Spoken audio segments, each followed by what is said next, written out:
talking about some political voices on this network. Are there louder, more important, more distinctive voices than the voices of Frangela? Hello, Miss Frances. Hello, Miss Angela. Hello. Hello. My darlings, we are speaking on the day that Donald Trump is officially a convicted felon forever. Put it on a friendship bracelet, write it in the sky. So what is your take this morning about the slap on the wrist heard around the world? Well, The strongly worded email. Yes, Right. exactly.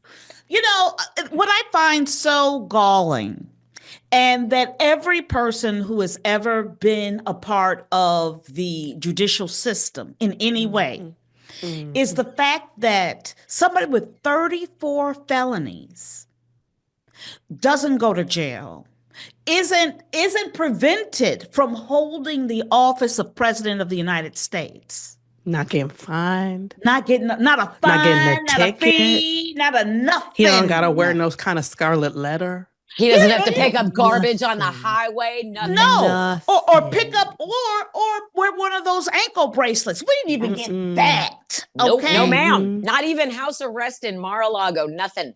Nothing. So what is the message that Americans are supposed to take from this? That we all can just go randomly commit felonies and everything's fine? Or do we have to change our names to Donald Trump to get away with shit now? I think if you're a white, straight, cis man, what you've learned is that you can absolutely do whatever you want. You can terrorize any community. You can lie, cheat, steal, and you can show absolute disrespect for the system that you're in. He has never once in this in this trial behaved appropriately. Like he has no respect for the system, and they've rewarded him and said, you know what, sir, you don't need to have respect for this because it doesn't apply to you. That's right. That's right. And both of you are going to be at the Sexy Liberal show next Saturday night in Washington, D.C. That's Saturday, January 18th at the Warner Theater. It's the Sexy Liberal cavalcade of comedy political geniuses, joined by George Conway, Olivia Troye, Harry Dunn, and JoJo From Jerz. So what is the message that you're going to be bringing 2 days before that racist, misogynist, adjudicated rapist, convicted felon, pedophile will be sworn into office illegitimately yet again and on Martin Luther King Day? I mean, when I told my husband in the face. So when I told my husband, he like his knees went out. I was like, you know, he's getting inaugurated on MLK Day. My husband's knees just gave out. He was like, ugh. Let me tell you something. Lord. Let me tell you something. You ain't gonna have to worry about that holiday much longer. Oh no. Okay. Do you think they're gonna un-holiday MLK? Of course they will. They're already his agenda of garbage that's just, just giving little racist meat amuse-bouches to his racist base, from everything from trying to take the name of Denali and back to McKinley. All these, they're just sort of cultural nothings, right? But they are about creating, they're the reason why those Confederate monuments exist, right? Yep. The reason they are there is to terrorize the community, to let Black people know you are not equal citizens in this country. And when he does that to Native American places, to what that is, all they're doing is creating. They're finally owning up to wanting a white nation state. But that is what they're owning up to. And go ahead, ma'am. I was just going to say they feel free enough now, finally, which is amazing because theoretically we were supposed to be weeding out this ideology. Remember what the promise was when we were young people? Was, this is going to die off with the old people. But thank you, young men. Well, what the old people did was carefully teach the younger ones to hate the same people they hated. That's right. And it's a perpetuation of systemic racism and misogyny in this country. And that's how you get to where we are right now. And that's why they will do everything they can to make sure a Black woman who is more accomplished than any white man they could have put up cannot come into power. That's right. That is their whole reasoning for existing, is to keep everybody else down. And it's a system that favors almost no one. And yet the cult base voted for it and today continue to celebrate even though what they're celebrating is a convicted felon, an adjudicated rapist, a pedophile who stole our top secret documents and sold them to our enemies. And there's a collective shrug, and they let him get away with everything. So what is our game plan for 2025? How are we going to move through these troubling times when we know our government is actively trying to suppress all of everything that makes us America?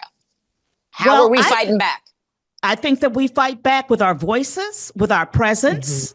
We fight back by, I don't believe in allowing anyone to, control the narrative of what is going on. So, every inch, and here's the thing, I know you're tired, okay? Oh, but believe me, we know. We are here's the worn thing. out. When I think about what my forefathers went through, when I think about people surviving and thriving within slavery, okay? My job is not hard. Being aware right now and standing up to what needs to be stood up to, my job is not hard. Now is not a time for silence. It's not a time for silence. No, absolutely not. But what we're also seeing is every white, rich male billionaire who owns a social media app has bent a knee to Trump.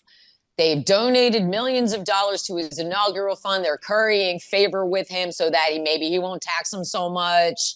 And there's not going to be fact checking on Facebook anymore. No. And it's really going to be a lawless land where we're not going to be able to trust too much information. So where shall we gather, aside from the Political Voices Network Substack, which everybody should be subscribing to because we're going to be delivering truth from independent media on the daily between PVN and Substack. But are you all going to stay on all of the apps to continue collecting community and making sure that we're gathering rather than letting them continue to divide us? Are you going to stay? Absolutely. And I was, the first thing I was shocked about, and you tell me what you think, Angela, is the fact that, what is it? MSNBC is down by 57%. Well, you can thank Morning Joe for that. Oh, absolutely. So and the whole network. Yeah. The whole network is just. Yeah. So what does that mean? That means that people are going to go other places for entertainment, information. That's where y'all come in. Yes. I think that the way that we fight back is you don't, now it's not a time for secret signs. We've had a lot of people writing, and I've seen it on social media, people saying, what's our secret code? I'll wear blue beads. That means that I voted for Kamala. I don't need your secrecy. I don't need your quiet. What we need is your loud, unafraid, undeterred voice saying this is wrong, this is racist, this is sexist, this is transphobic, this is illegal, this is corrupt. We need people, we have to step forward and say it. And that's what going to Sexy Liberal Tour, that's what going to that show is about. It's about saying loudly and proudly in their faces, you are wrong and we see you and we are going to keep watching you and we're going to keep telling you and telling the world about what you're doing. And that is why I think that now I get that people live in red places and I get that it's scary, but ask yourself, I can't hide. Okay. There's no way for me to hide. Don't hide. Do not give them that. You can we can take it. We've taken a lot, and you've got to stand up, show up, and don't let them take our joy in our community and our fellowship. That is the reason. Fellowship. Don't let them silence us alone in our homes. Yeah. No, that is the reason we're doing a show January 18th in Washington, D.C. in the belly of the beast. Because you know why? We are going to laugh. We are going to have a good time. We are going to bring back joy. And let me tell you, we're going to take care of ourselves. That's right. We're not going to allow these people get healthy. That's right. Ready for this fight. Ready for this fight. Baby. Listen, the way to really avenge them is they hate that we know they're stupid. And they hate when we're happy. That's right. They really do. They want everyone to be as miserable as they are, which is really interesting because you think you won legitimately, which you know you did not. You know Elon Musk did some fuckery to help help him win. Because if that man can shut off satellites over China, over Taiwan to help China, and over Ukraine to help Russia, you think he can shut off do some messery over the United States of America to help Russia? Whatever happened or didn't happen, people didn't go out and vote enough. Okay, well, there was that's the real problem that here. Plus and white women, I do not claim you if you did not show up and vote for Kamala Harris. And this is something that I have been saying for a while now. I might look like this, but I am a Jewish American woman, and therefore, I've had people tell me I'm not white because I'm Jewish, or I'm not this because I'm Jewish, whatever. I have been passing as white my whole life, and I have enjoyed white privilege my entire life. No one knows what my religion is. No one knows what my ethnicity is. And so when those white women showed up at the beginning of Kamala's campaign and they were self-congratulating themselves, like, look at us, we showing up, look at us, we're here for our sisters. And then they all took their white claws and went to the Hamptons for the summer. So those are the women who did not show up. Those are the voters I don't claim. Those are the ones who I want to be dialed in now and listening to you and saying, okay, I fucked up last time, I'm not gonna fuck up anymore. But we can't rely on that. And so it is exactly what you said. It's pushing the joy. It's staying in everybody's faces, and it's making sure that they know they may have, quote unquote, won, but they really didn't win shit. Exactly.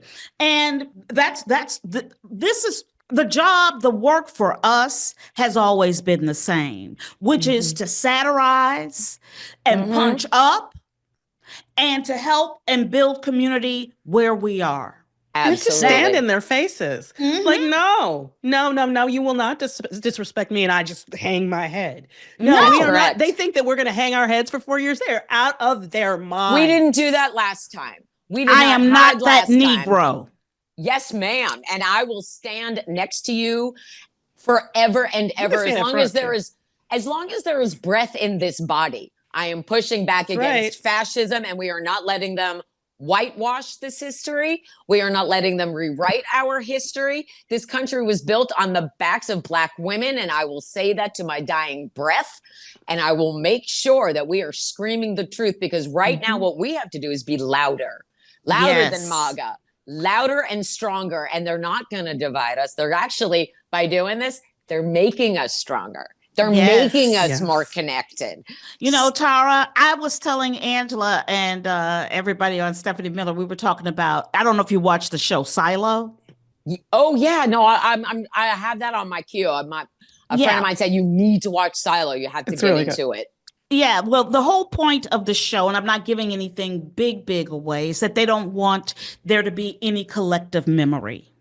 Oh. They want to weed out smart people. They want to weed creative out thinkers, inquisitive people who would engineer and build things, right? They want a completely subservient population. Oh, that they can familiar. Run. Yes, that doesn't question their places in society, or have aspirations for themselves or anyone else. That doesn't question, that isn't curious, doesn't question how things work or how things happen, because those people their founders believe, dangerous to their survival.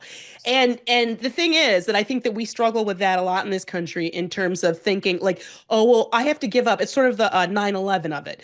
I have to give up personal freedom for safety. That's always a mistake. Because that you aren't safe. Ignorance is never safe. Ignorance is never a good choice. There's never, we teach improv and improvisation to people, and every class, every year that I've ever taught comes up, when they do their little recital, their show, every class comes up with a scene where they are a bad improv group. They're going to improvise badly on purpose. And every time, they all think it's so funny and so unique. And every time and Frances will tell you, she was my boss. Every time I have said to them, it is never a good idea to do something badly on purpose. That is never a good idea. And number two, you are bad improvisers. That's why you're taking classes. You don't have to make a scene where you're specifically bad, because I watch it in every scene. So don't. You're gilding the lily with a scene that's specifically about your bad improvisation. Absolutely. So that's don't ever get it twisted, right? Mm-mm. We are not here We are not here to put up with things. We are not here to fail. And I cannot wait to get to talk to George Conway and Harry Dunn and Olivia Troye. I cannot wait. I have not met them. And JoJo From Jerz is amazing. And we love her. But when I think about Harry Dunn, what a hero. And I met him at the DNC, and it was just such a moment, to stand with him and talk with him and be close to him and know that that man put his body on the line. He put his life on the line to defend our democracy. And that is the epitome of bravery. And MAGA is jealous of it. And that's another thing. And he got called the N-word the entire time while he was protecting the people who would not vote out the person who sent the mob there to harm him. That's right. Unreal. And while some of his fellow officers helped them. You cannot piss on my head and tell me it's raining. We are not Boo Boo the Fool. We know fat meat is greasy. And I'm going to tell you something, Tara. You can never wax a pony twice. I don't care how many times you want to. You can't. And if I throw rice, what you going to do, Angela? I'm going to catch it and cook it, Frances. That's right. I'm not going to risk it on a biscuit. I'm not going to waste it on pancake. Hot damn. I wish every single American was listening to the two of you, because if they were, this country would look and sound completely different.